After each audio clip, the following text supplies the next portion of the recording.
Let me paint the scene. You're standing in the departures terminal, bleary-eyed from the 5 AM alarm, dragging a suitcase that already feels heavier than it did at home. Your flight leaves in 2 hours. You've battled through security with your belt half off, and you're finally released into the bright, neon jungle that is the airside commercial experience. And there it is, the cafe with the friendly logo, the smell of burnt beans and croissants reheated into oblivion. You glance up at the board. Latte, €6.50. Bottle of water, €4.50. A sandwich that looks like it's been pressed under someone's seat since yesterday, €12. And what do? You buy it anyway, because you're trapped. This is the kind of madness that makes headlines now and then. Spanish consumer groups just complained that airport prices are basically daylight robbery. And honestly, they're not wrong. But the thing is, it's not new. We've all been living this weird little ritual for years, and somehow we've just accepted it. We complain, we shake our heads, but we still tap the card, and the machine still goes beep. So why do airports get away with this? Why is it that the same sad croissant that costs €2 downtown is suddenly a luxury good once you're past security? And maybe the bigger question, what does it say about us that we keep paying for it? Let's dig in. Economics 101. If you control the environment, you control the price. Airports are the purest example of this. Once you're past security, you're basically in a glorified cage with duty-free perfumes, overpriced tapas, and too few charging stations. You're not going to risk leaving the terminal to find a cheaper cafe on the street.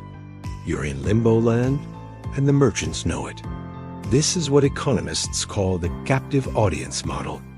It's the same reason popcorn costs €8 at the cinema and beer at a stadium will drain your savings account. When you're stuck, you'll pay. And airports take that logic and turn it into an art form. Airports like to tell you they've got variety. Cafes, bars, restaurants, grab-and-go counters. But look closely, and you'll realize it's the same handful of companies running most of it. They've got the concessions locked down tighter than airport Wi-Fi passwords. The so-called competition isn't really competition. It's more like a cartel with prettier menus. And because they're paying insane rents for those little plots of terminal real estate, they pass the cost right back to us. Here's where it gets even juicier. We're living in an age where inflation has already pushed everyday prices to stupid levels. Eggs, milk, housing, everything's climbing. But airports? They operate on another planet. Inflation doesn't just nudge prices up a bit. It's like they double them overnight and no one blinks. A bottle of water in town, €1.20. The same bottle at the airport, €4.50.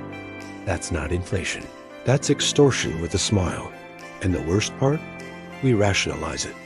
We tell ourselves, well, that's just how airports are. Like it's a law of physics. Gravity, thermodynamics, and €12 sandwiches. Here's the uncomfortable truth. We don't just tolerate it, we participate in it. Because when you're in travel mode, money feels different. Psychologists call it monopoly money syndrome. You've already dropped hundreds on the ticket, maybe more on luggage, insurance, hotels. By the time you're in the terminal, what's another €7 coffee? It blurs into the haze of travel expenses, and airports are designed to exploit that psychology. Bright lights, shiny duty-free shops, everything whispering, you're on holiday, treat yourself. It's not just about food. It's about priming you to loosen the wallet. And boy, do we loosen it. There's also this unspoken rule. If you can afford to fly, you can afford the extras. That's the mindset airports lean on. Air travel, even with budget airlines, is still wrapped in a halo of privilege. And privilege comes with hidden taxes. Want a coffee? Pay the tax. Want water? Pay the tax. Need Wi-Fi that doesn't cut out after 15 minutes? Pay the tax. Airports operate less like public spaces and more like luxury malls with runways attached. And the crazy part is, governments often encourage this. They lease out concessions as a revenue stream, which means your €12 sandwich isn't just feeding you, it's feeding the airport's budget too. What fascinates me is how normalized it's become. Nobody stages revolutions over airport food prices. We just shrug, laugh about it, and post a photo of our €20 burger on Instagram. It's part of the ritual, like taking off your shoes at security or sprinting to the gate when the final call echoes. Complaining about airport prices is almost as much a part of travel as the travel itself. And yet, underneath the jokes, there's something telling. It reveals how easily we accept small injustices when they're wrapped in convenience.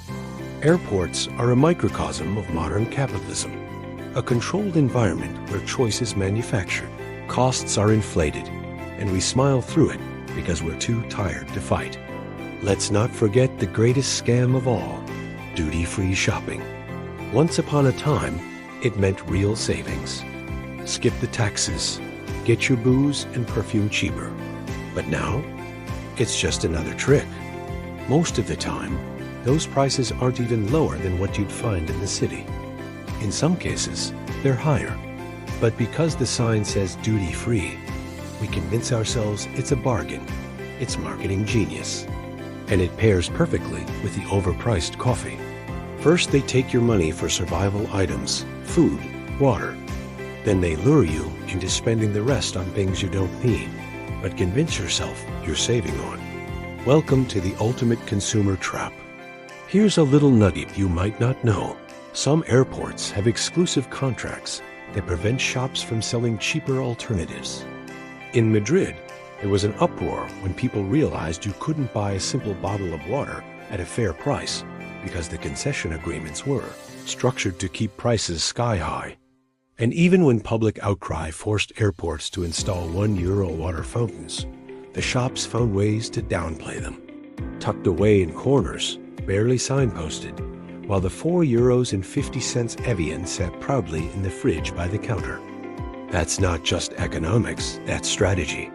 It's like a game of hide and seek where the rules are rigged from the start. So what do airport prices really tell us? They're not just about sandwiches and bottled water. They're a reflection of how power and scarcity shape behavior. When choice is removed, when convenience is king, we'll pay absurd amounts for basic goods. And that lesson stretches far beyond airports. Think about housing markets. Think about medical costs. Think about any sector where the consumer has no real alternative. Suddenly, those €7 lattes don't seem so innocent. They're a metaphor for the world we live in, where control of space, supply, or necessity lets someone else dictate the price. And we go along with it because we feel we have no choice. Every few years, politicians promise to crack down on airport gouging. Maybe they'll demand cheaper water. Maybe they'll force transparency on prices. But let's be real. Are airports going to suddenly become paragons of fairness? Unlikely. The entire business model is built on squeezing passengers in that liminal space between home and destination. The only real fix would be cultural. Passengers collectively refusing to buy. But that's a fantasy. You can't exactly unionize hungry travelers. Nobody's going to boycott food when their stomach's growling before a 4-hour flight. And airports know it. They're betting on our weakness, and so far, the bet pays off every single day. Here's my take. Stop expecting airports to be fair. Accept that they're toll booths dressed up as shopping malls. Pack a snack, bring an empty water bottle to refill, and save your money for a real meal when you land. See the €12 sandwich for what it is, a tax on unpreparedness. But more importantly, notice the bigger game. Because the same dynamics play out everywhere in modern life.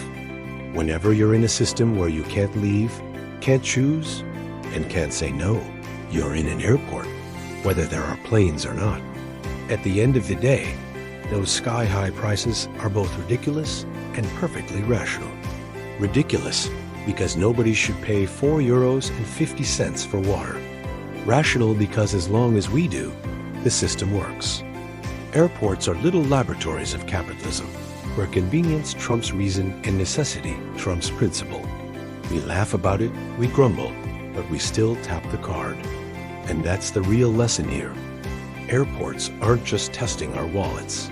They're testing how much nonsense we're willing to swallow in the name of convenience.